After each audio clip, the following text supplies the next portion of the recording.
Okay.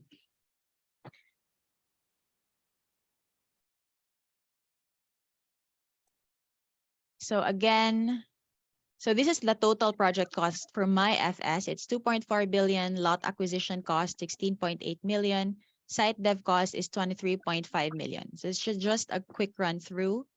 And then how much is the loanable, how much is the loan amount, how much is the equity of the developer. So all these numbers should be in the financials of your FS. Okay, so that's it for the run through of my feasibility study. So next is I'll be giving you tips in taking the REC exam. So because in the future, you might want to take the real estate consultancy exam once you become brokers and appraisers. So the first tip that I did is, the first tip that I have for you guys is to study the review material and answer the test questionnaires, because our review for our our consultancy exam was online. So I couldn't really concentrate because it was online.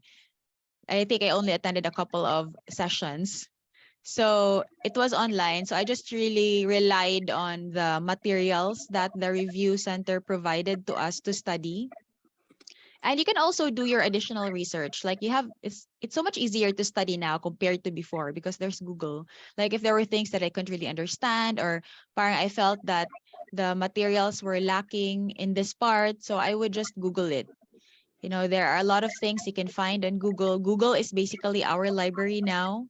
You will find a lot of supporting materials online. And if you have time, you can also study the material from other review centers or schools so you can cross-reference. It's also helpful to have a study buddy. Well, for you, you will have classmates that you can study with.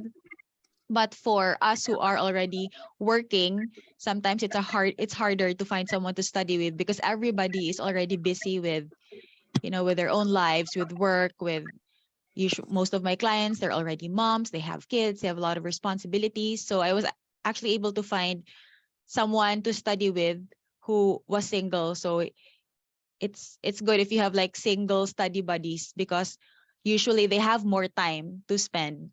Their schedules are more flexible. So I was able to study with someone. So we would just, it wasn't even like every day that we would study together, just maybe twice, 3 times a week. That's already very helpful. So you can ask each other what part that you're studying, kung anong materials yung ginagamit niyo. So for me also, since I had to study and also continue creating content for my vlog, I made my study material into content. So this way I was able to hit like 2 birds with one stone. I was able to study and also create content. So that's why I have vlogs on my channel about train law or RESA or PD 957. So that was when I was studying for the consultancy exam and had to create content. So next is find mentors for the feasibility study. So this was such a huge help to me. Actually, I spent most of my time making the FS compared to studying for the REC exam because the FS is really time consuming to make. Like I think I started reviewing around September and then they told us, okay, you have to make your FS and submit it in October. So I stopped studying and just focused on the FS because if you don't submit your FS on time, you cannot take the consultancy exam. So I was very fortunate to have mentors who I could ask. Like despite their busy schedules, they still gave me time and gave me tips on how to do the exams. They even shared with me their own FS. This was a huge help since I could check an actual FS and see the flow, see the format, what they put in their FS. So meron na akong parang naging template. Of course, the review center also gave us like an FS template. But for me, it was very kulang. So if you can ask for an actual FS material from a consultant that you know, that would be such a huge help to you in making your own FS. Of course, you're not gonna copy it, but you will have an idea on what an actual FS looks like and anong content ng actual FS. It can be your guide in preparing for your own feasibility study. So for me, I was able to source out like 2 FS from consultants that I know. They were huge help in making mine. And so for me, it was easier in a way to study for the exam compared to making an FS because of the amount of things that I needed to do in order to create an FS. Like you need to conceptualize, check the site, do due diligence, make the market study financials and all those other things. And those are the things that developers are already doing, but they have an entire team to do that. So don't try to do it on your own also, like the FS. Get a team to help you. So for me, I had three main people to help me with my feasibility study. So first are the rec mentors. They provided me guidance and tips how to go about it. And then, as I mentioned, an architect, architectural student, or draftsman, you'll have to to hire someone or to get someone to do the renders for you, like the layout of your project. And then, of course, an accountant. Like I mentioned that I hired an accountant who was my classmate in high school to make the financials for my FS. Because since I'm not an accountant, I didn't know how to do this. But of course, I just gave him initial numbers to start with. And I just told him, okay, these are the initial numbers, make this. And then in making the financials, I need at least 20% profitability for the project because that's the standard profitability required by developers to push through with the project. So you can work with your classmates. Like you guys are already a team, so you can work with each other in making your FS in the future. And then have a good support system. So this is really vital because now, for example, when you're already married or when you have a job or responsibilities, things can get super busy. So for me, I had to juggle like my clients, coordinating with the realty, being a wife and a mom and a vlogger. Also, in addition to reviewing for the exam, so I'm just really grateful that I had a good support system. My husband was very, very supportive. My mom was very supportive. They really took over some of my responsibilities for the time being, so I could really focus on studying and making the FS. It's also an advantage if you have control over your time, because if you are already employed, by the time that you can take the exam, the REC exam, you guys would probably have jobs already. So it's harder if you have a 9 to 5 job and then you still have to like study. Actually, 50% of my classmates from the review center dropped out and didn't end up taking the exam because they could not commit to the time needed to make the feasibility study. So you have to check your schedule if you can really insert like the studying part into your schedule, even with work and your other responsibilities. So, and lastly, decide to finish what you start.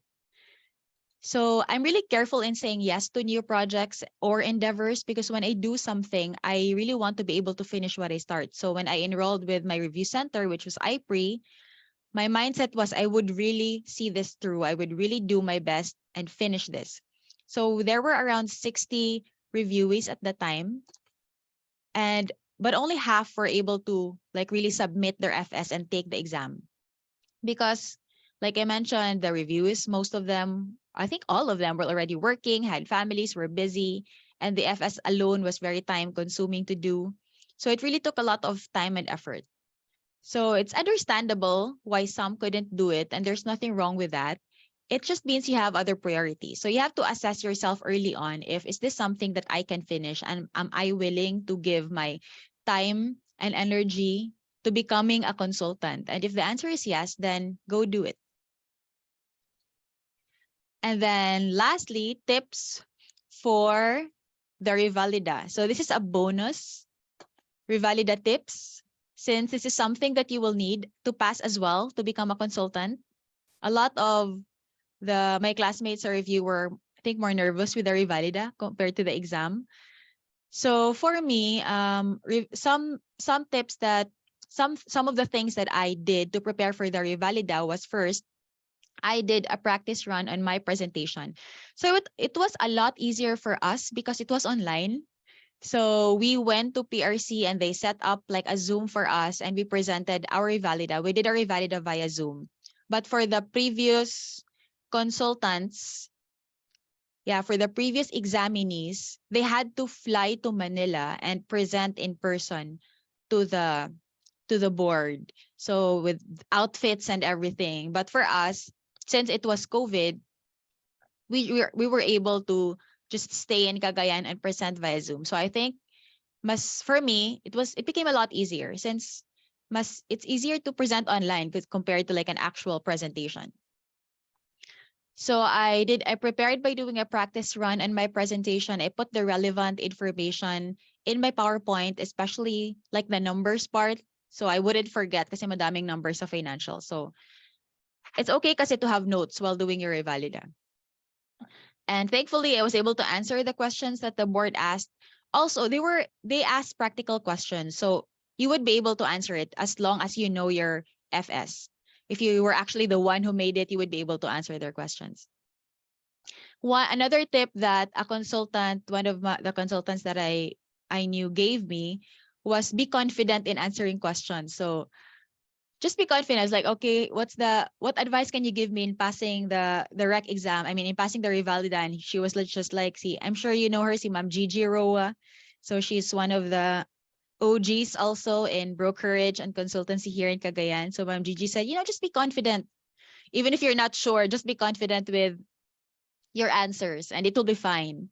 So the question and answer part, it took around 30 minutes. Presentation was around, I think 15 to 20 minutes also. So the entire valida took around 40 minutes to an hour. And my whole mindset just coming into the revalida was just, I would do my best. I would give my 100%. And whether I passed or I failed, I would have no regrets. So that's just my mindset with whatever I do. I just give it my best shot and si Lord na bahala sa rest. And yeah, so we all have a different calling in life. We have work that we're supposed to do, our role to fill. And for me, this is mine. Since I started in the real estate industry 11 years ago, doors have been opening for me like they never did in my nursing career, which was really short-lived. So it's really through God's grace that I found this calling, this industry that I am in. And that's why I want to do my best, because I think, the best way to live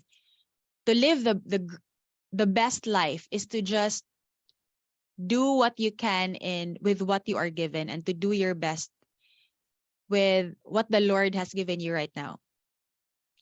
So that's it for the first presentation. So I think there's a Q&A after. Maybe you can switch on your cameras so that we can do a Q&A. Yes. Okay, there So are questions here now. thank you for that wonderful message, Mom, for us. So we're going to the open forum area. So, Mom, Mom Alex, Yeah.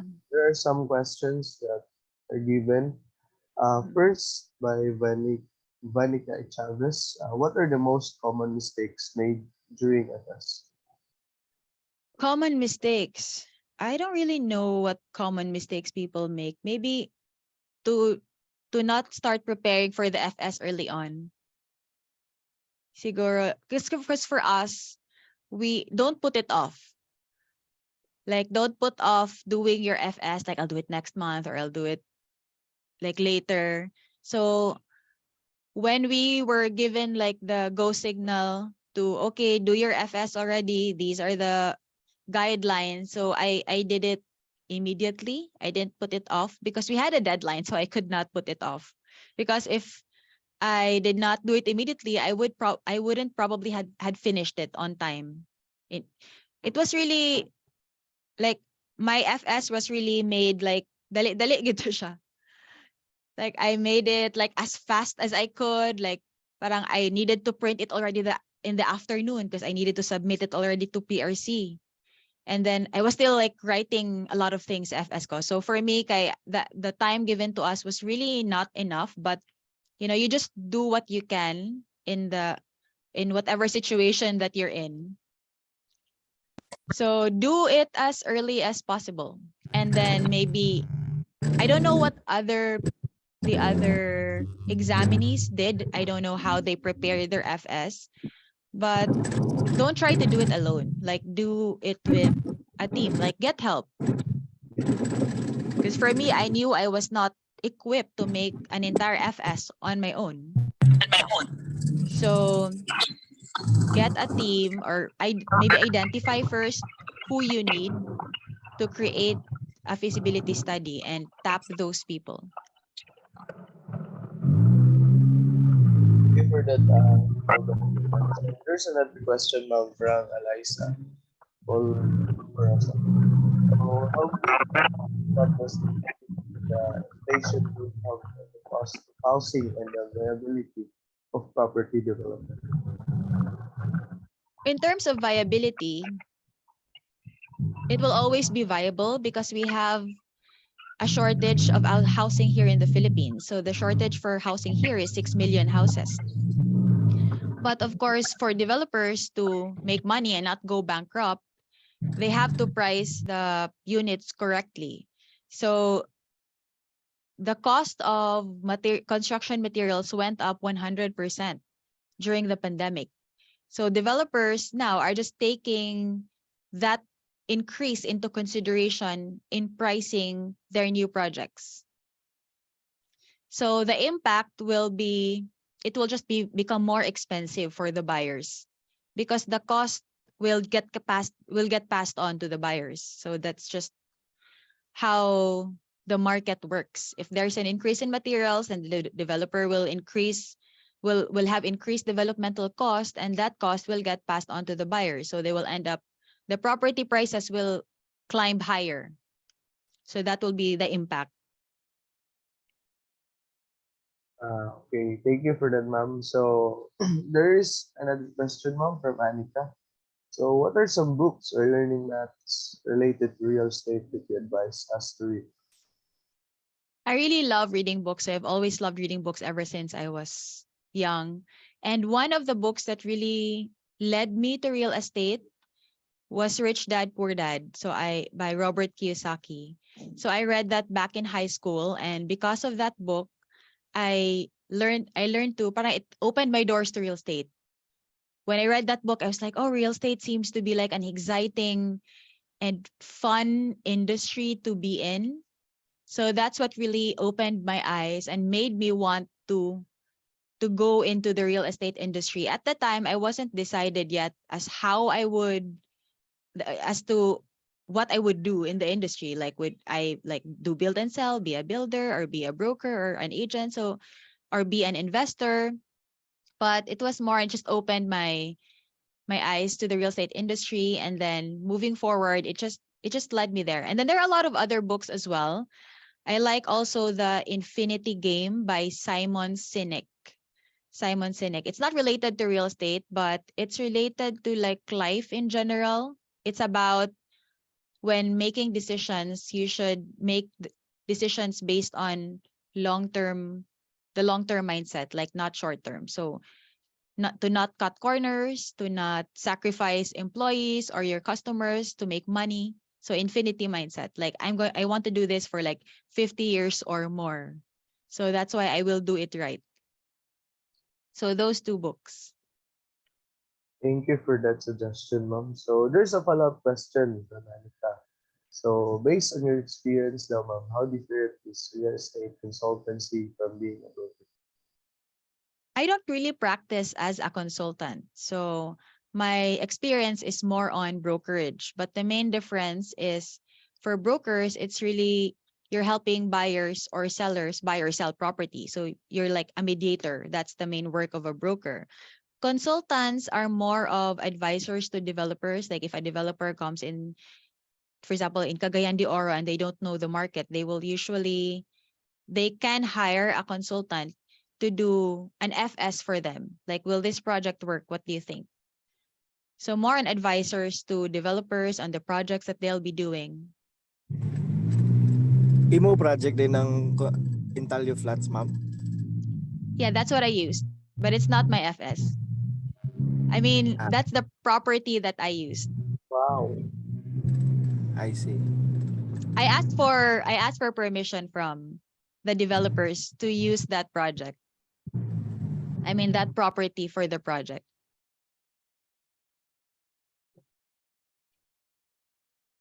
Thank you for that, ma'am. Thank you. So there's a question from Ms. Amber, Olivia Claire Sueco. When choosing the lot for the FS, did you also contact the owner of the property? And how important is it to do so? Yes, I did. Yeah, you have to ask for permission lang to use it for your FS. Usually they don't mind. Yeah, because I asked for the title and the lot plan and the documents needed for the FS. So that's why you will need their permission to do it. So actually most of the brokers use properties or listings that they already had. So they just chose from their listings and then ask their client, can I use this for my FS? And usually they don't mind. Some also use their own property. So I had classmates whose family had land and they just wanted to use it for the FS. So it can be an actual project. Like the FS is something that you can actually use in the future as well. So dili lang bitaw siya nga for paper only. You can actually use it if you want to develop that property, or the owner can use it if they want. They can use your FS as reference for the feasibility of the project that you're proposing. Okay, thank you for that wonderful question, ma'am. So from Ben, ma'am, there is a question. Is becoming a consultant worth it despite the medyo lisod siya matin? Follow-up question na niyo, ma'am, is what are the good things about being a consultant? Well, since I've been a consultant for less than a year, I can't really answer yet if it's worth it or not. Kaya wala pa na ako siya na-feel ang benefits to being a consultant. But I think the good thing about it is that you just have more credibility as a real estate professional. Like when you tell clients na I'm a real estate broker and I'm also a real estate consultant, like there are less than 1,000 real estate consultants in the Philippines. Like sa ako ang ID, I'm like 550 plus. So I think there are only 600, 700 consultants in the Philippines. So there are only very few. So if you're one of them, I guess you just have bragging rights or something. But if you actually use it, then you can use it by going to developers, and you're already qualified to actually consult with them. But developers don't really need you to be a consultant to ask you about projects. So usually developers, they go to like seasoned real estate brokers who really know the market and have been practicing for years. They don't require now, or your licensed consultant, before I ask you to help me with this project. They don't care about that. What they care about is, are you an expert? Are you a market expert? And if you are, even if you're not a consultant, I'm gonna like hire you to help me with this. So maybe in the future I will see more benefits of being a consultant.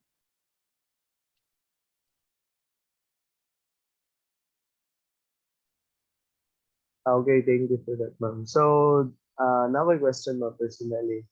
If ever, ma'am, we will going and OGT, ma'am, pwede mi sa imong reality.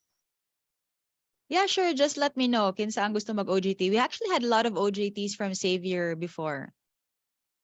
Xavier University. Okay. Sige, you guys are welcome to be OJT sa Truly Wealthy.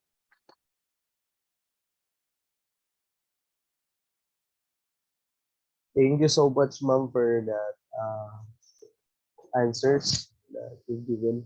So, guys,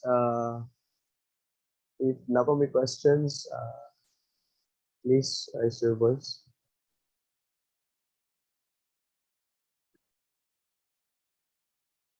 Because if wala na, then we will go to the next part of the discussion by Miss Alex.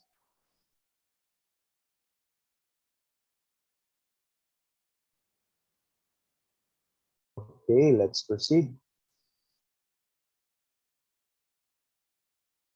Okay, so next topic, real estate investments, inspiring the future of millennials.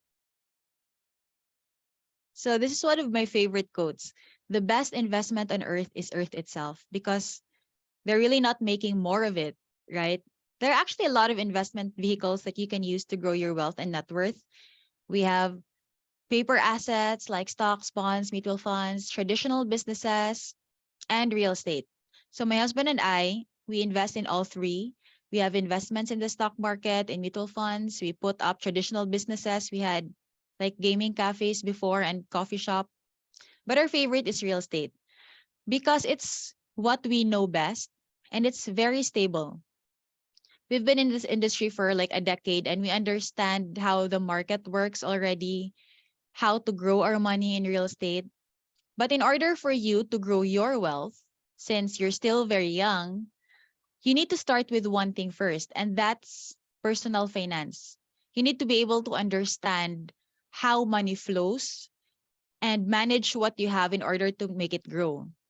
So you don't have to have a lot of money already. Like, for example, you're saying, oh, I only have an allowance, which is very minimal. I can't save yet. I can't invest yet. So that's not true. I started saving when I was in grade school. So as early as like grade 3 or grade 4, that's when I started personal finance because my mom was a banker and she opened a bank account for me, like bank account for the kids na parang 500, I think 500 pesos lang yung opening fee. So you should start this before you even think about investing in real estate or in anything else for that matter, because investing starts with saving. It might sound boring, but saving, keeping part of your income to yourself, it's a basic discipline that you must do before you can begin investing in real estate or in other things. So I will share it to you briefly before we go to real estate as an investment. I'll share to you briefly how I manage my finances because it's really a practical approach to growing your wealth, and it's something that you can copy and modify to your own financial goals. So you don't have to do it the same way that I'm doing it because this is what works for me, but you can copy the principle and like make it your own, adapt it to how you would want to do it. So why is personal finance important? Managing your personal finance is a skill that can be learned, and most people here in the Philippines, most Filipinos are actually financially illiterate. So I know of an accountant who actually makes a lot of money, but at the end of the day, he doesn't have any savings. So even professionals don't always know how to manage money because it's always how much you keep that matters in the end. I know people who are earning thousands of pesos per month, like my clients who are I have a client who's an OFW, but he's already, I think, 40, late 40s, and he doesn't have any savings. So I also know of people who earn just enough, but they were able to save, invest, and grow their wealth. One example is the security guard of the bank where my mom used to work at. He was a full-time security guard, but he saved what he could and started business on the side while also working as a security guard. So the business ended up being successful, and now he owns a radio station and a school, but he was a security guard before. He's now richer than all the bankers that he used to serve. So if you want to grow your wealth, you need to be a good steward of what you have so that God can entrust you with more. I learned the skill of managing money from my mom, who used to be a banker. She taught me how to save money. And so every week I would give her like a percentage of my allowance. Like, for example, she would give me 20 pesos as allowance during grade school, and I would give her like 5 pesos. So she would deposit it in my bank account and then show me the passbook, and it would make me happy seeing my money grow. So I think I was in grade school at the time and I was able to save like 1,000 plus pesos. And when you're in grade school and you have 1,000 plus, like you feel rich already. So that's how I felt. Like it really gave me a lot of fulfillment seeing my savings grow, even if you feel like right now, it's only 1,000 plus, but when you're in grade school and people only have like 20 pesos allowance at the time, so that's already a lot of money for like a grade 3 or grade 4 student to have. So it became a habit for me. Saving became a habit for me. And the good news is you can develop this habit too. The first thing that you have to do is shift your mindset. And surprisingly, many people find saving to be a painful process because they feel like they're depriving themselves if they're saving money instead of spending it. Like I have a member in we have an all women's Bible study group every Wednesday. And one of my Bible study members said that whenever she has, like, for example, 5,000 left in her bank account, parang gigil siya to spend it. She's like, oh, I still have 5K left. What can I buy? So so I found it very interesting. Really, why do you have to spend it? Why not save it? And she was like, I don't know, but whenever I have some money left over from my sweldo, I would really want to spend it. Parang gigil to spend it pagid. So yeah, so some people, or maybe a lot of people, save money for the purpose of spending it. Like, I'm gonna save money because I'm saving up for a computer, or I'm saving up for a trip. So as for my husband and I, my husband is like me. He's more extreme, actually. He's more thrifty than me. We love saving money because we view it as paying ourselves first. So we pay ourselves first so we can use that money in different investments and so we can grow it. So again, it's about being good stewards of the blessings that we have. If you're familiar with the parable of the talents, it's one of my favorite parables in the Bible. The master entrusted talents to his three slaves, each according to ability. So I really like that line because one slave got 5 talents, the other got, I think, 3, and the other got 1 talent. And that was according to ability. So meaning the one who knew how to manage, and talent is a weight. So it's a way to measure things. And 1 talent would be equivalent like to millions of pesos already. So 5 talents or 3 talents or 1 talent was actually a lot of money. It's like your master or your employer giving you, okay, I'm giving you 10 million pesos and I'm going on a trip. Pagbalik ko, it has to grow. So parang ganyan yung ginawa ng master. And then the one with the 5 talents took it and then nag-business siya, it grew. The other one, he also did the same thing. But the one who was given 1 talent, he just buried it in the ground. And so what's this? And so when the master came back, he was okay. Pinatawag niya yung slaves niya. Okay, the one with the 5 talents, what happened? Oh, look, master, I did something and then I earned money and now your 5 talents has become 10 talents. Okay, that's very good. Take that and then multiply that even more. And then the one with the 3 talents, okay, he was able to also double it. So the 3 talents became 6. Okay, approve. That's good job. And then the last one, since he buried it, nothing happened, right? Nag-depreciate pa yung talent niya because he just buried it. So the master said, what did you do? Why didn't you do? You could have deposited it in the bank and it would have earned interest. So after that, he took the 1 talent and then he put that servant in prison because he said, okay, you're such a lazy servant. You didn't do anything. I'll put you in jail. So that's what happens when we do not grow what God has given us. He will take it away and give it to other people. But if we are able to grow what we have, then he will give us more because he knows we can be trusted to grow what we have and to share it with others. So how do we manage our income? My husband and I, well, it's kind of, this is what works for us. You don't have to copy it, but you can do something similar. My husband and I split our income into 7 different funds. And I learned this principle from a seminar that I attended. So the speaker then recommended splitting your income into different funds. Like there's how you split them up will depend on what you value. So for example, you want to travel, you can do a travel fund. You want to buy a house, you can do a house fund. And of course, my daily expenses. So my daily expenses fund. So ganyan yung principle.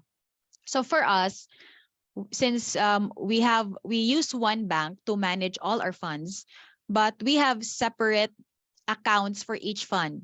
So the reason why I don't combine all our funds into one account, because for example, if this is for paying the bills, baka feeling ko, okay, I still have a lot of money, pero pang bills na pala lahat yun. So I'm a very visual person. So I want to see exactly how much money I have in each of the 7 funds. So we have 12 BPI bank accounts, we have 5 regular savings accounts, and 7 checking accounts.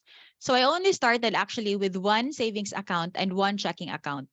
Parang simple lang ako before. So it just kind of grew from there since we added more funds. So more bank, that translated into more bank accounts because it was just a lot easier to monitor and control. But you can just start with the 2 funds. So the reason why I had 2 funds before was I just had like a daily expenses fund and I had an investment fund. So I would invest before 40 to 50% of my, I would save 40 to 50% in my income. I would transfer it into my checking account, the other fund, and then use that to pay for investments. But now we have 7 different funds.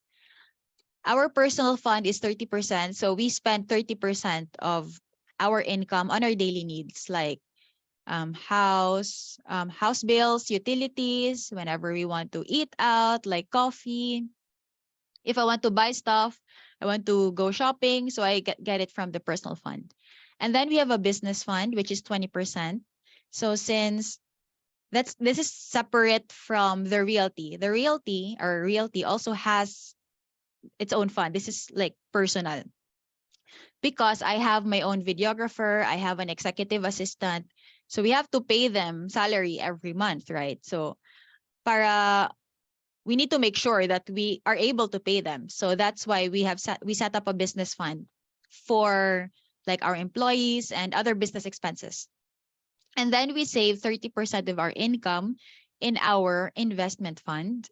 And then we have an educational fund or big ticket fund, or it also doubles as a health fund. So when we have to pay like our gym membership, when we need to attend like a seminar, and sometimes seminars cost a lot. It can cost like 50, 100,000. So, or if I want to, I recently enrolled in a digital marketing course at AIM. So we got it from the educational fund. So we have already a budget for stuff like these.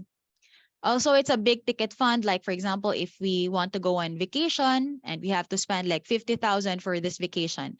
So we already have a fund for that. Or if we need to buy a new drone or a new camera, we also get it from this fund.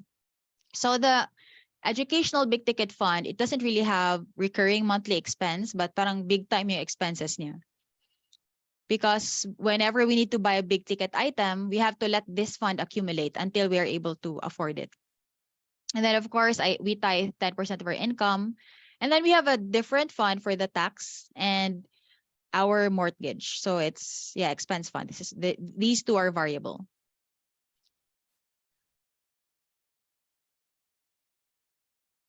So yeah, all the vlogging equipment that we have right now, we get it from the big ticket fund. Okay, any questions so far on how we manage our finances before we go to real estate investing? Or do you want to ask your questions one time lang later on after the presentation? Later on, na lang siguro mo. Okay, so now let's go to how to earn in real estate. So you can earn in 4 ways in real estate. You can earn as a real estate investor. So you can do build and flip, renovate and flip, buy and sell, or you can be a lessor and earn rental income. You can earn as a developer and develop entire subdivisions, just like Ayala, Camellia, CLI. Or you can earn as a real estate professional, broker, consultant, salesperson, appraiser, or a real estate service provider. So let's start with real estate investor. So as an investor, you can earn in multiple ways, right? So first is through build and sell. So you basically, it's very literal, like you buy a lot, build a house, and then sell it.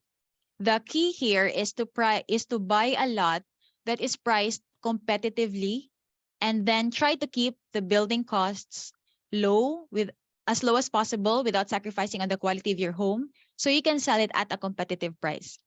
We have several builder clients, so we love builders because they are repeat clients. Like they will list a house. When we sell that property, they will buy another lot, build another house, and then we have another house to sell. So usually, like a normal builder can do 1 to 2 houses per year. Most builders do 1 house per year because it takes, especially using the hollow blocks technology, which is an old technology now, but there are still builders who use it. It would take them 8 to 9 months to build 1 house. That's why 1 house at a time, pag builder. They usually don't move on to build their next house until they're able to sell.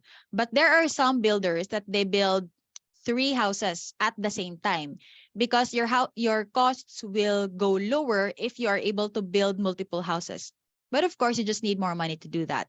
So there are builders that I know that also build tag 3 houses at a time, but all located in the same area, like uptown area lang, para mas easier yung logistics. So the key when it comes to a successful build and sell is location, like what the location of the house itself that you're going to sell. Exterior design, of course, it has to look nice, it has to look updated sa kung anong uso ngayon na design, and the floor plan. So the floor plan is very critical, and this is where most builders miss out on because they don't spend a lot of time with the floor plan. So the other day I went inside a house that one of my builder clients had. It was still ongoing construction. So we went inside, it was almost finished, and it did not have a good floor plan. Like when I went inside, the stairs were in the middle, and there was like an inner courtyard in the middle of the house. So it made the space, it was supposed to be a big house, but because of the floor plan, it made it look smaller than it actually was. So it's very critical to really study the floor plan because especially when you're targeting a high-end market, the house also must be in a good subdivision with prime amenities. And the floor plan is very critical because when a buyer goes inside the house, it must be like, it must feel spacious. And in order to achieve that, dapat sakto yung floor plan. And also, there has to be like a 1 bedroom, a good sized bedroom on the first floor, because most bedrooms are most of the most bedrooms are located on the second floor. But the challenge, if what if your buyer has an elderly living with them, like their mom or their grandparents, so they would need a bedroom on the first floor. So these are things that many builders don't really consider in designing their build and sell house.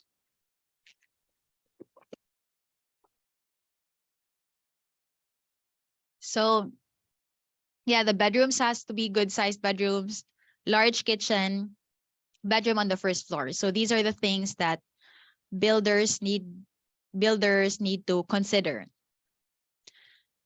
So I have case studies for each way to earn. So this is an actual case study of one of our builder clients. He has been building for over 20 years and he's one of the most successful builders in CDO. Of course, you have to put in the work and you have to put in a lot of hard work before you can get to his level.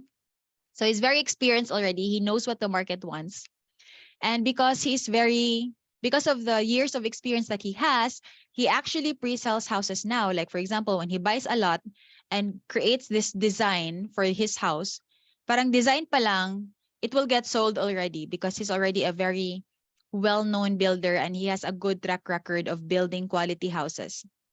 So when I met him, the selling prices for his houses were between 6 to 7 million. But now, nag-level up na siya, 20 million and up na lahat ng mga houses niya. So selling price for the house that actually one of my partners sold his house, na reserve na, design pa lang, the selling price was 22 million.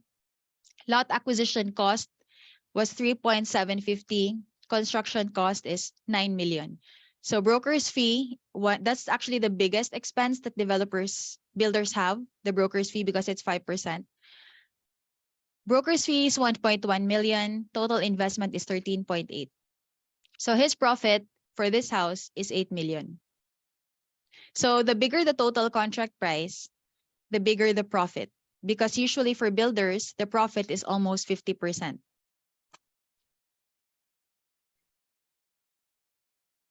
And then we have real estate investors. So for real estate, I mean, we have buy and sell. So real estate investors who make money through buy and sell. So with buy and sell, you can do this with developer-owned listings, such as pre-selling house and lots, or pwede lot only, pwede condo. Because when developers launch a new project, they launch at the lowest price, and then the price just goes up from there. For example, when Avida launched their first condo project in the city, they launched at 81,000 per square meter. So that was in 2010, 2009. So that was around 1.8 million for a studio unit. Now they are selling at 180,000 pesos per square.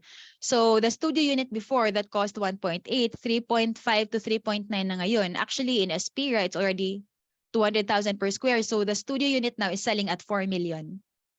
So if you're able to buy at pre-selling price, then you would be able to enjoy the appreciation on your investment.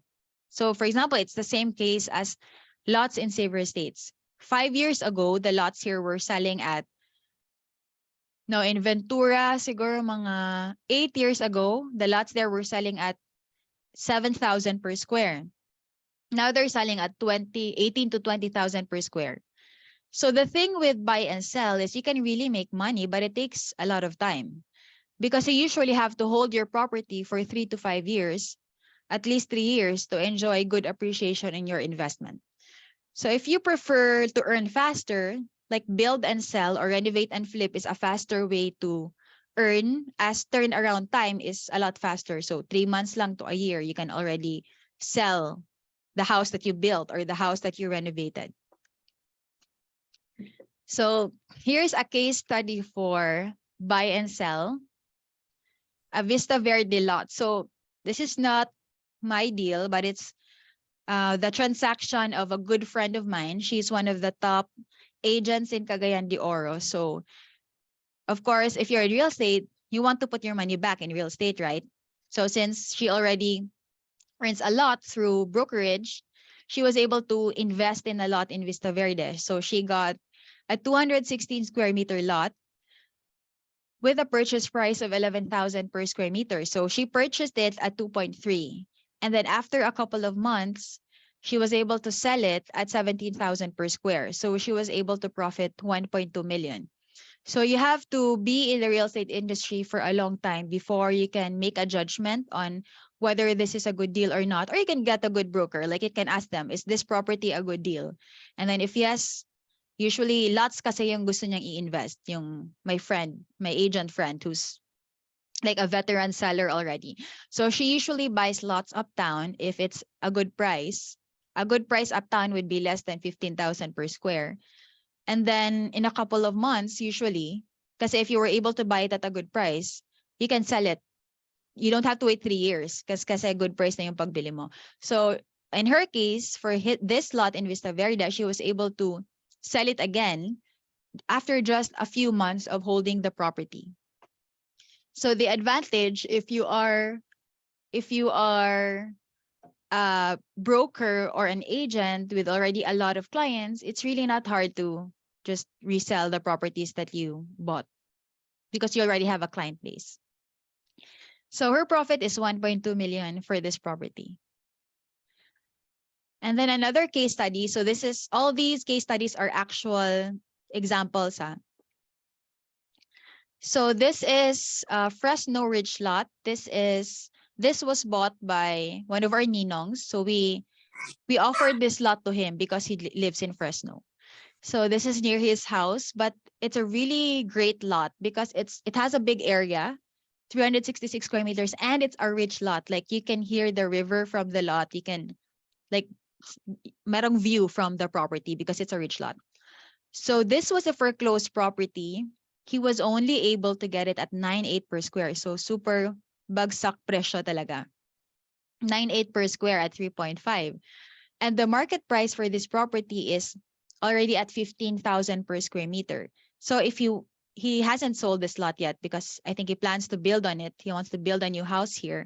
But if he were to sell it, potential profit would be at 1.9 million. And he can actually sell it like immediately, like right now, because he was able to get it at such a good price. So if you're able to buy really below market value, you can like really flip the property and resell it.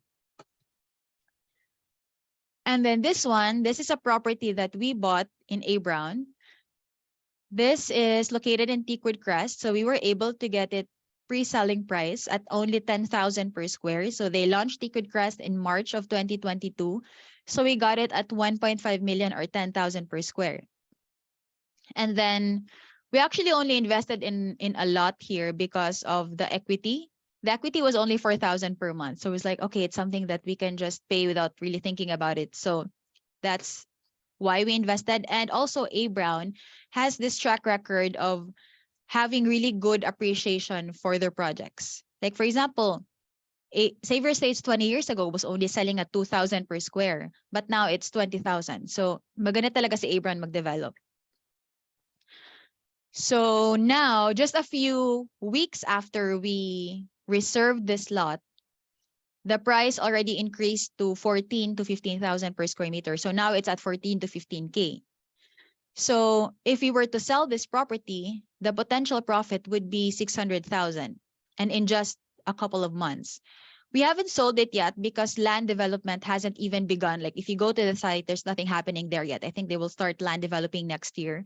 So there is also a right time to sell pre-selling property, and that's when the subdivision or the condo is already built out. That way your buyer can really appreciate and also already use the property. So the advantage of pre-selling projects is that you can buy at the lowest price point during launching, and you don't have to pay the entire amount. Like for example, we didn't pay 1.5 million to own this property. We just paid the reservation fee, which was 50,000, and then pay a monthly amortization of 4,000 for 24 months. So 4,000 times around 10 months, maybe 40,000, let's say 40,000. So we've paid around 90,000 pa for this investment. But technically, we already own the property. So we can sell it later on if ever we decide to sell it. So when it comes to build and sell, you can either buy pre-selling property or you can buy, like you can go into good deals. But the difference with both is with pre-selling, you only have to pay the reservation fee, basically no bulk cash out. But if you want to do resales or brokerage, like the Fresno Ridge lot or Vista Verde, you can either opt to buy it in cash. Like for the Vista Verde lot, my friend bought this in cash. For the Fresno Ridge lot, our ninong bought this via bank financing. So he had to pay like a down payment of, I think, 500,000. And then he could loan the balance. So if it's a resale or a private listing, then you need to have cash on hand for the down payment or the cash payment if it's cash only. And the next is renovate and flip. So when you do renovate and flip, basically you find a house that is very affordable and you just need to improve it and then resell it later on. So we recently acquired a house in Santa Barbara. It's a foreclosed house. It has a floor area of 104 square meters. So it's a good sized house. We bought it for 2.8 million and we're planning to put 800,000 as renovation cost. Our target sold price is 5.5 million. So we're probably going to start marketing at 5.9 and then our last price would be 5.5 because our target potential profit is 1.850. So it's going to be my husband's and I's first project for renovate and sell. But the challenge for renovate and sell though is it's hard to find good deals. That's why you end up doing build and sell because there are not a lot of foreclosed properties here in Cagayan compared to maybe Cebu or Davao. And the next is real estate investor as a lessor. So I have one client, she buys like usually one property a year. That's around 2 to 3 million. So she buys it in cash, she renovates it, and then she just leases it out. So she earns from her other business and she just like transfers that money, some of that, the income from the other business to real estate. So a lot of clients invest in condos or houses with the sole purpose of leasing it out. One client of mine has multiple condos and houses around the city with a rental income of 20 to 30,000 per month. So combined, her properties would earn her between 100 to 200,000 per month in rental income. So leasing is the slowest yet most stable way to get ROI on your real estate investment. So this is more ideal for those who have a lot of surplus cash to invest in real estate. Because to enjoy your rental income, you will need to, it would be best to buy in cash. Because if you buy through financing, the interest rates now are high. It became 2% higher after the pandemic. So you will only get minimal profit unless you do short-term rentals. So parang capital preservation siya and not really like high income.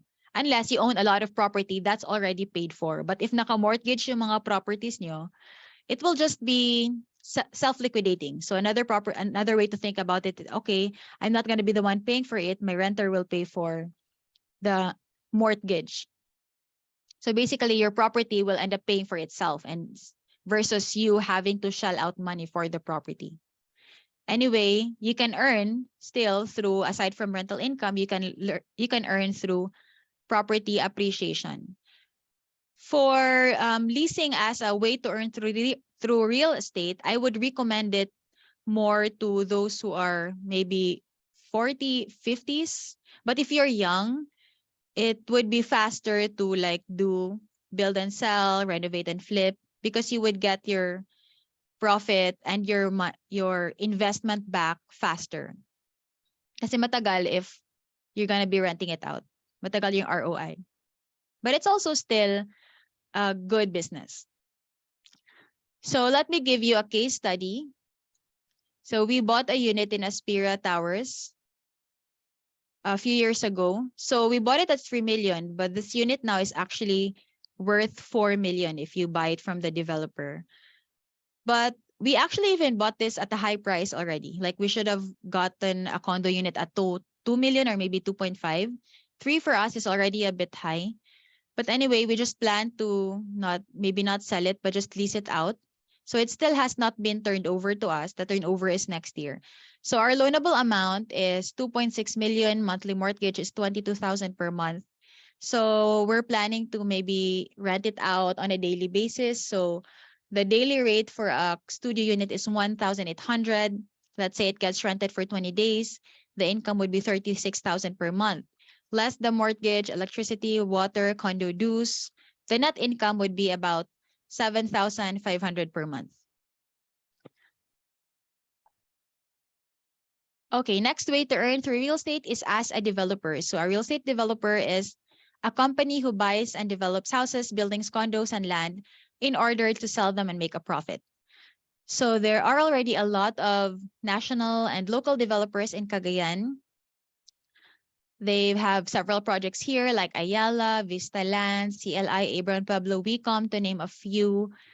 And the most simple way to start in the real estate development sphere is to develop land. So I also know of some local developers, like it's their first project. Usually they will develop a piece of land. Like for example, they own 8 hectares or something. Like there's a family that I know, they own a couple of hectares in Claveria. So they just subdivided it and then they develop they're currently developing the area and then they sell it as per plot of land. So not necessarily building houses, but just selling it off as subdivided land.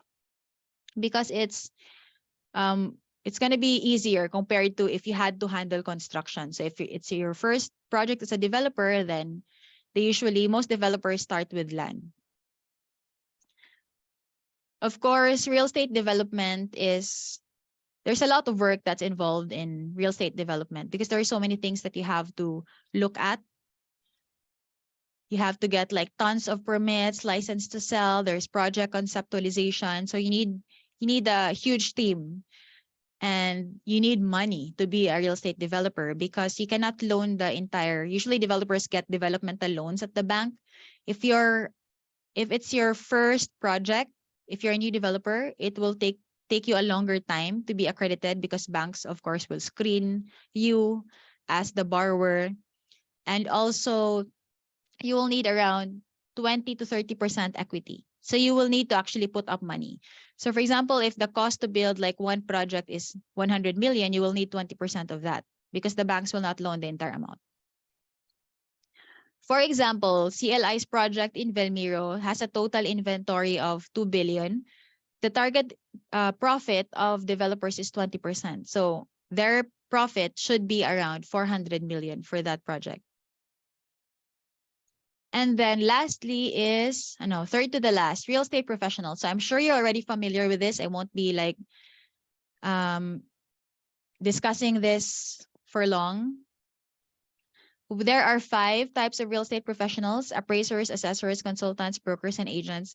Basically, appraisers and assessors, they have the same work, except that assessors are government employed. And yeah, and then brokers.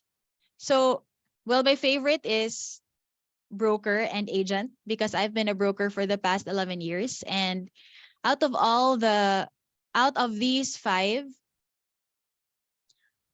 well, I don't know. I haven't worked as a consultant yet or even as an appraiser and assessor, but I know some appraisers and assessors. And out of the 5, like being a broker or an agent will give you the highest returns financially if you do it right. So for example, for our realty, our standard commission for agents is 3%. That means if you sell a 2 million house, you will earn 60,000 before taxes. So as a broker, we give brokers 4%.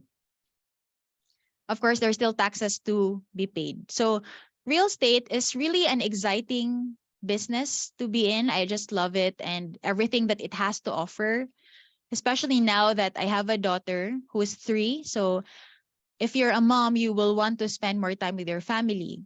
And being a broker gives me the freedom to do it, to be able to, live life on my own terms because my time is more flexible, and to be able to have unlimited potential income. And also the people that I meet, I can really learn a lot from the developers that I meet, from the clients that I meet who are mostly either OFWs, professionals, or businessmen. So for us, we're actually looking for agents and brokers who want to partner with us, and we will train you and guide you how to succeed in this industry. So if you want to join or become an OJT, we can start with being an OJT with Truly Wealthy in the future, then you're very much welcome. Okay, so sample computation. For example, if you sold a unit in Ignatius Enclave, purchase price is 7.5 million, broker's fee is 375,000. That is before taxes and realty share.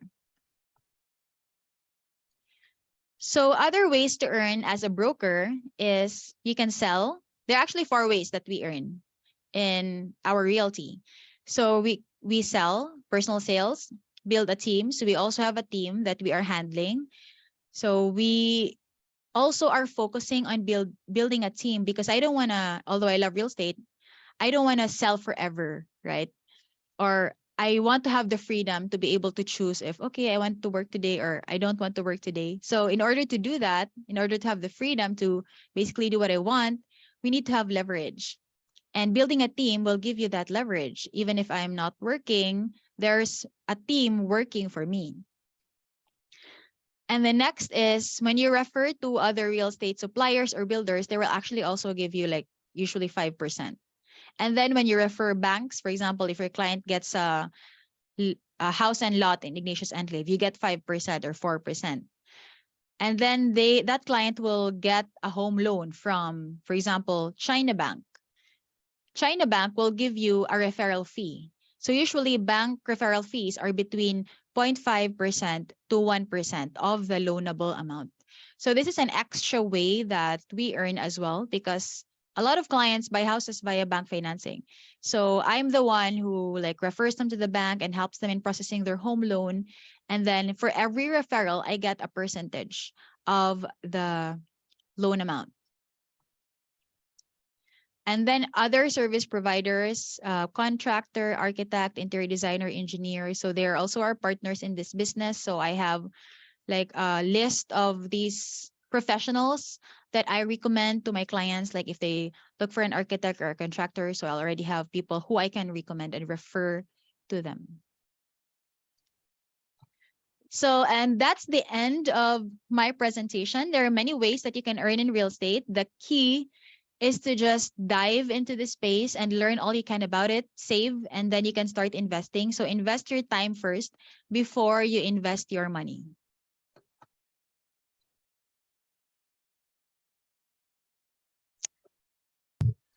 So, You okay. should open na your cameras, guys. Pa-end na tayo.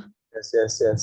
Open your camera, guys. Ma'am, thank you for that wonderful message, ma'am. It's so beneficial to us. So, guys, uh, is there any questions? Okay. So I hope you were able to learn from what I shared. Let me know if you have any questions, guys.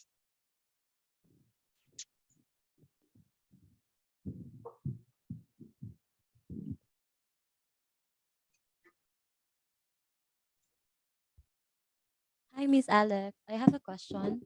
Yeah, sure. Um, since we're discussing about the investment, what is the best or to start a for real estate investment? A condo, to buy a condo, or a house?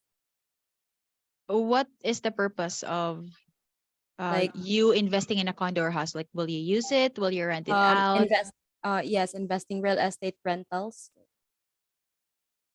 Well, both are actually good investments. It's just that condos are more popular with short-term renters. Houses are more for long-term renters.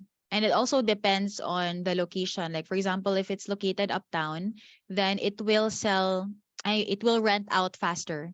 So even right now, we don't really have much inventory for houses for rent in the uptown area because once we have a unit that's available, it gets rented out almost immediately.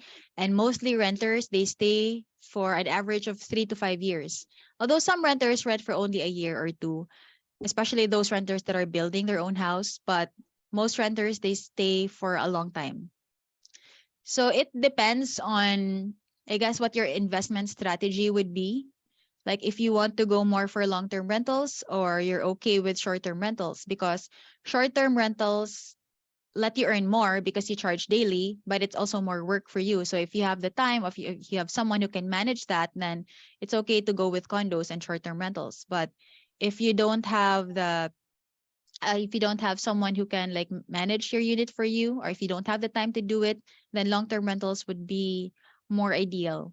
And you also have to consider the maintenance that you would have to put in. Like with condos, it's much more, the maintenance is a lot lesser because you only have to maintain the interior of your unit.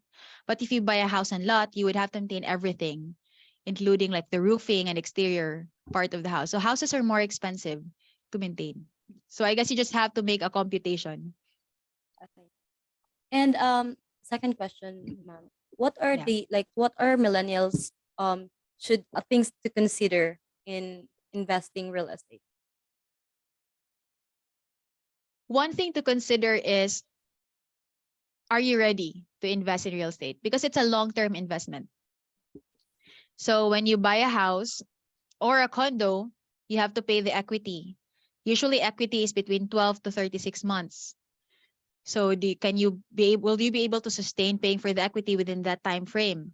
And then after you're fully paid with the equity, you would need to get a home loan. So usually the maximum term for house and lots is 20 years. For condos or lots is usually 15 years, although some banks can give 25 to 30 years na, like similar to Pag-ibig. Like BPI has this new type of home loan wherein as long as you will loan only 3 million or less, they can give you 30 years term. And then the equity is only 5%. So they're very competitive. Like BPI is very competitive. There's no other bank that's doing it yet. So more on how ready you are to invest. Like even with me, it took a long time for us to invest in real estate. We actually invested first in I invested first in the stock market since it's more liquid. And then we put up multiple we put up our businesses first, and then we invested in real estate last. But now since we are planning to do renovate and flip and build and sell, so we will be investing in real estate more heavily. Thank you for that. Hello, Miss Alex. Good Hi, morning. Abram. Um, I was really thinking about this for a while, and I was just shocked with SMDC because they're selling at 110,000 per square meter. Um, and then I heard about this bulk buyer na nagkuha o 50 units facing amenities. Um, was it a good decision na kuan kay was it a good decision to buy that 50 units for main purpose is iyang i-flip? Is it ano kana feasible nga decision nga mag-flip sa SMDC especially when it's 3.9 a unit? SMDC, I think it's like 140 per square 140. meter. Yes, ma'am. 140. 110 lang One, rin. Conservative ta. it's 140. They launched at 140, which is a bit high considering that ang ilang design kay normal ra kayo. Well, SMDC actually is a very strong brand, even though personally I don't really like the look of their condos. It just looks like a mall that was turned into a condo. But it's a very strong brand, and a lot of investors invest in SMDC because it's very well known. Especially, for example, OFWs, and then they will only there are clients who would like to invest only in brands that are well known. Like for example, I'm only going to get SMDC, or I'm only going to get Ayala. So in terms of like brand recall, SMDC has a strong brand. I'm not sure about his decision though to invest in 60 units. I don't know, is that like a Chinese buyer or a Japanese buyer? Usually they're the ones who get entire floors. So I think it depends on the investor, what his investment strategy is. But properties just will really appreciate, especially when Manresa Township will be launching and Xavier University will move uptown. So SMDC will continue to increase in price. But I think it will depend on when he wants to sell the units.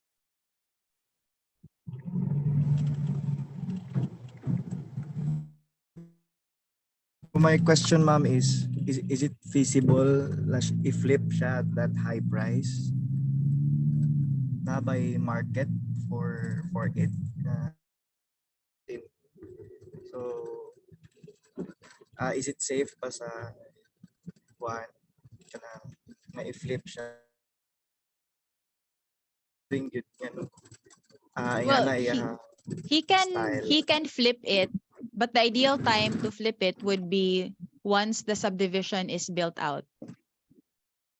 And I think he can still sell it because SMDC, Vale Residences, is already sold out. So if you're a buyer and you want to invest in Vale Residences, then you don't really have a choice except to go to the previous buyers who bought it already because it's sold out naman from SMDC. Thank you for that, Miss Alex. Any other questions? Hi, Miss Alex. My question is regarding like for first-time investors or like for us students or those who are like currently employed. I've heard about like real estate investment funds. is it a good way to invest your money when if you don't want to do like go to buy and sell and those kinds of the things that you've mentioned before? Is it a good way to invest also the REITs? You're referring to REITs.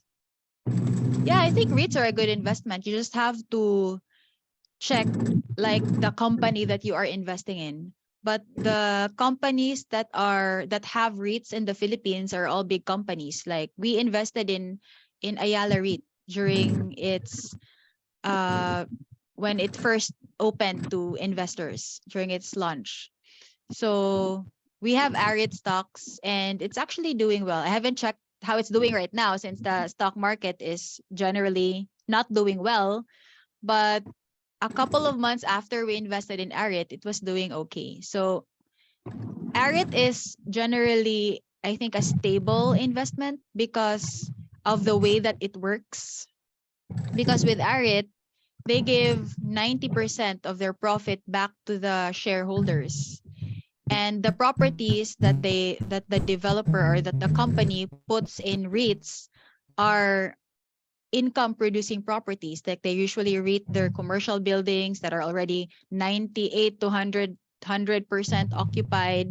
So you just have to check the company because there are, I think, four REITs already in the Philippines. There's I'm not sure if there's Robinson's already launched. I think there's Mega World, there's MREIT, there's REIT, and I think Double Dragon. I'm not sure with Double Dragon.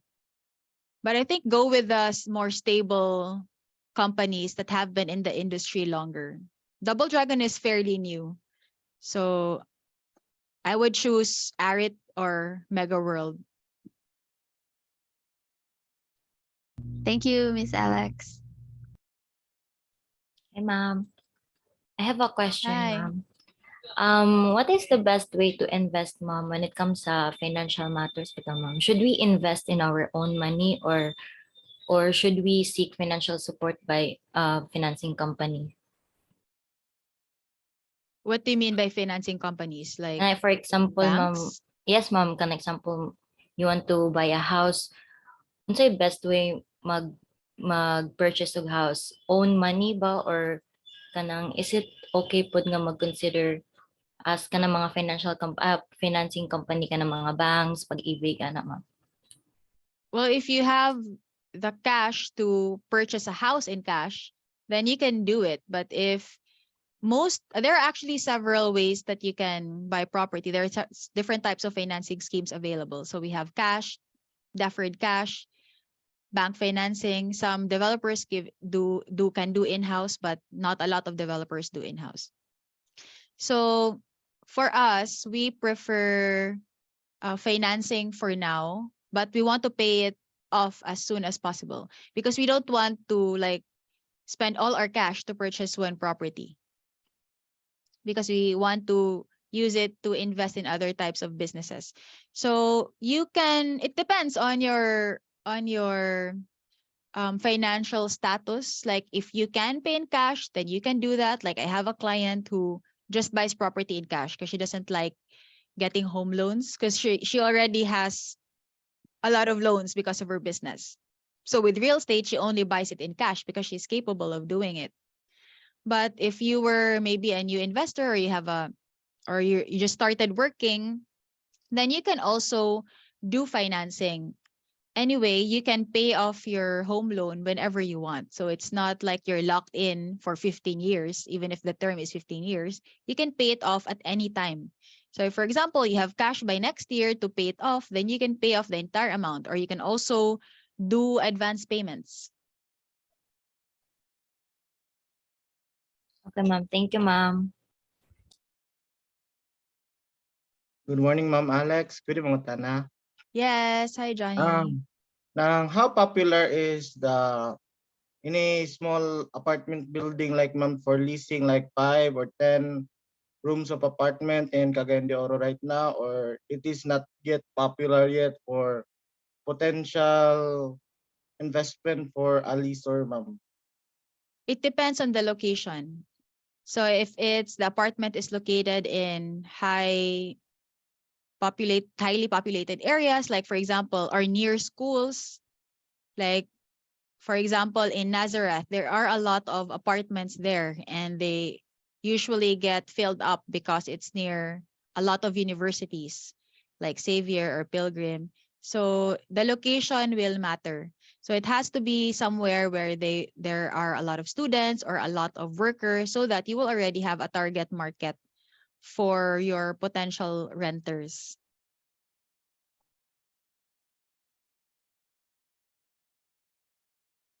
Okay, does anyone have other questions? Miss Larnie has a question. Miss Alex, did you ever regret that your degree is not aligned with your career now? No, I don't regret it, because at least I was able to use my BS course to take the broker's exam and the PRC exam, because one requirement before is you have to be a BS graduate to take the broker's exam.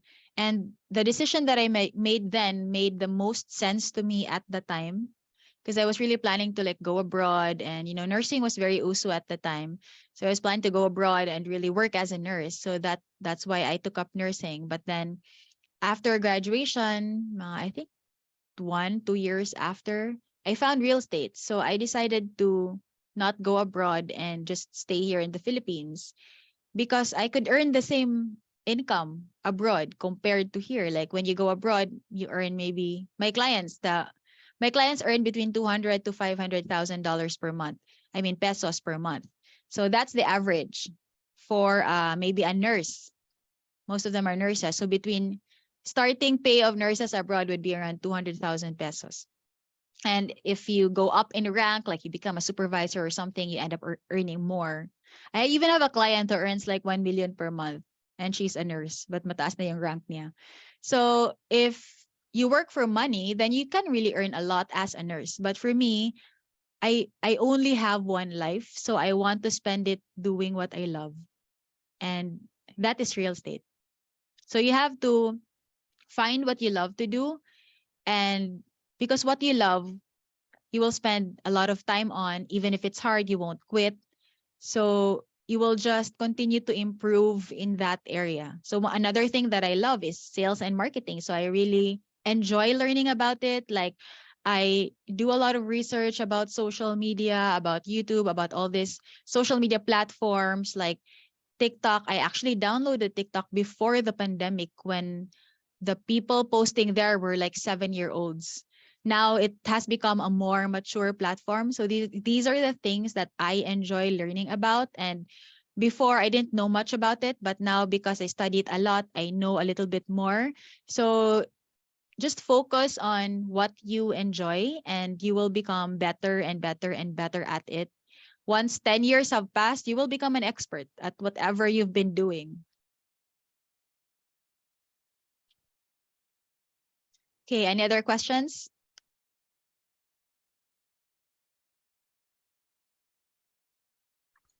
Good morning, ma'am.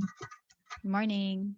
I would like to ask, what are some banks that since you've talked about personal finance, and what are some banks that you advise us young adults to deposit our money into? Kasi a friend of mine advised us to try C-Bank instead sa BDO and stuff, kasi malaki daw interest around What bank? C-Bank po. Malaki daw yung interest, around I'm not 5 familiar with interest. C-Bank. Yes, ma'am. Pero what It's are new? some banks that you advise us to deposit our money into for future investments, mga ganon, savings? For us, we use mainly BPI because I like their app. It's very easy to use, and for us it's convenient. But we have an emergency fund. So our emergency fund is equivalent to 7 months of our expenses, and we set that up because of the pandemic. So when the pandemic hit, suddenly we had to close our computer cafe and our cafes and our coffee shops, and we didn't have like the income from that business. So an emergency fund will shield you in case something like that happens, or like there's an accident, you can't earn anymore. You have fund, you will be able to pay for your bills for the next, in our case, 7 to 8 months. So we put that fund in Tonic, which is a digital bank. So we actually use digital banks because it's very easy to open. and it has a lot higher interest rate. So we put our emergency fund in Tonic because the interest rate there is 6% per annum. So it's that's for their time deposit. So you can time deposit your money for 6 months and then it will earn 6% per annum. If you put it in a stash, it will earn 4% per annum. But if you put it in like the regular savings account of Tonic, it will just earn 1%. So 6% is very high for banks to give because most banks just give less than 1%. So that's why we use Tonic to store our funds.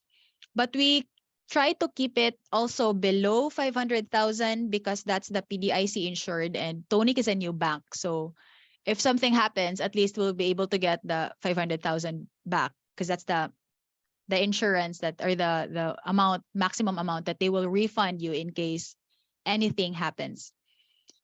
So Tonic for our emergency fund and just really BPI for our main funds. But your money won't really, yeah, BPI for our investment fund. So that's where, for example, if you buy property and we have to pay for like a down payment or the mortgage, we just get it from our investment fund.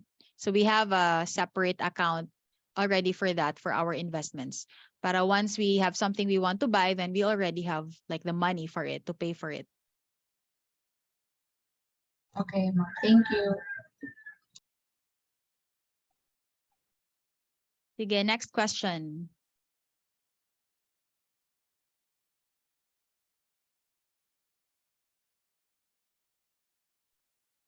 Hi, Miss Alex. Good morning. Hi, I Angelo. have a question. Is it possible that the commission is negotiable? Like, for example, we just sold non-developer sale or what we call the second sale na. We know that we are entitled for 5%. So aside from the realty share, is it possible to become higher or lower pa? Kaya some man good buyers will demand na 2% lang imo, something like that. So what the buyers, si buyer ang mag-negotiate, not the seller. Yes, pero they already signed na ATS or authority to sell from the realty. So you already have an ATS from the seller and then the buyer is the one who wants a discount based on off of your commission? Yes. For me, I don't give discounts. Very, very rarely. But if usually the client asks me, very rare kay ko nga mo give a discount because I know my value. I know the value that I can provide to the client. So usually my standard broker's fee is really 5%, and it's very rare if I get a listing and if they offer like less than 5, usually I don't list it. There are a lot of listings. There are a lot of clients. So I don't like it if for me tipiron akong commission because it's not easy ba to sell real estate. That's why sellers need brokers because they can't sell it themselves, diba? Like they can try but it's also not easy. For buyers naman, but did I have buyers na naghangyo sa commission?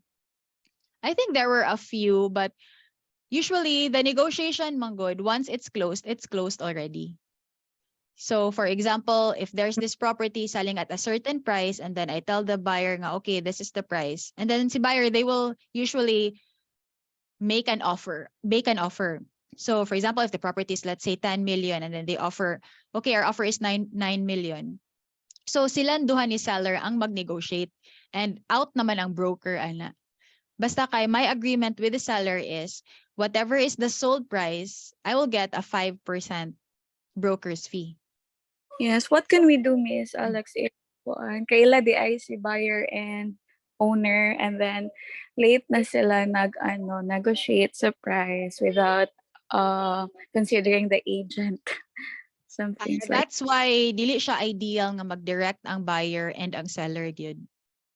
Ang seller gyud ang imuhang storyaon ana because si seller man ang mohatag sa commission.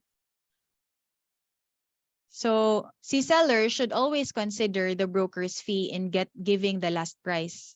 So for me, I compute like for example, if the selling price is 10 million and then this is the buyer's offer, so I tell the seller, okay, the offer is 9 million and your net is this amount. So I just compute it, 9 million less 5% less homeowners dues less real property tax. So this is your net. Are you okay with this net? So it has to be done before good. Okay, it's gonna be challenging na if after. So you have to talk to the seller. Get your broker to talk to the seller. Okay. Thank you, Miss Alex. Thanks a lot.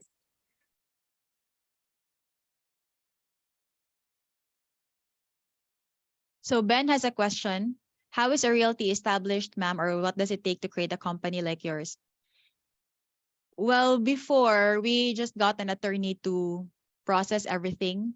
But basically you have to pick out a name at SEC and then apply for business permit. So it's actually easy to open a business, but it's very hard to close a business. So, and then it's also like for us, it's hard to manage it because there are so many things that you need to look at. Like you have to get a good accountant to make sure that your taxes are paid on time. So there are a lot of things that you need to consider in really putting up a business, even in practicing as a broker, because a broker is like an SME. Like you have to file your own taxes, you have to get PTR at City Hall, you have to update your PRC, you have to update your D-sheet. So there are so many things that you need to do. So you need to ask first advice from someone who's already done it, or maybe an accountant regarding legalities, because the legalities can really bog you down. So you're not able to sell anymore because you have to comply with so many things. So you have to ask for help for someone to help you do this and make sure you're compliant.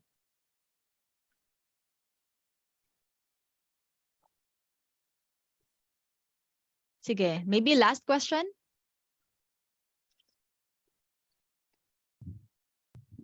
Wants to ask the last question? Any other questions? Ma'am, Yeah. okay. I'll take the last question. This is a particular super. How to be Alex? How to be unlike you, ma'am? Like to be a successful uh, that one, because you have a lot of experience, ma'am. So uh, we want to know some tips of you on how to get in that stage. Well, first when I started the industry, I didn't do it alone. I had partners with me. So I have partner owners for TWR for our realty. So it really helped to have other people. Although when we started, we didn't really know anything. Since we did not join an existing realty, we did not have mentors. So we were all beginners. So it actually took us a longer time to like learn the ropes of the industry, because even my partners, like one was also a nurse like me, the other two were engineers. So we were all lost in a way. We were all lost. So a faster way to like learn and grow in this industry would be to join an existing realty who has like the track record and experience, who would have mentors who can teach you. Because when we started inviting other agents, other brokers to join our team, they were able to close their first deal a lot faster than us. For us, it took us like 6 months to close our first deal. And it was resale pa at the time, or a private listing, since when we started, we were still like reviewing for the broker's exam. So we didn't really have a license yet. So that's why we started with brokerage first. And then once we got our license, we were able to be accredited to the auto developers in Cagayan de Oro. So first is have a team, or have maybe partners or people who you can share this journey with. And second is join a realty who have existing mentors that can really help you and guide you throughout your journey. And then third is really have that growth mindset that, okay, I'm really going to learn everything that I can. I'm really going to put my time in doing this. So it's really more on just daily activities. Like, what did I do today to find a buyer? What did I do today to find a seller? So you have to do real estate activities daily. And for me, it was a little bit hard at first because at the time I had an online job. I was a writer at that time. So there were days that would pass when I didn't do anything related to real estate because I was working on my online job. I was writing. So you have to be mindful of your schedule, like, and allot time to real estate, because according to one of the speakers, I was in a seminar at the time, and it was what the speaker of the seminar said this, that when you just do real estate daily, there will come a time when you will live and breathe real estate, when it will just become easy to you, and it will already come naturally to you because you've been doing it for such a long time. So just do the daily activities that you need to do. Put real estate in your schedule, and before you know it, like 5 years have passed and you're already a very, I know, experienced and skilled real estate broker, because time will pass anyway, right? So you might as well do it.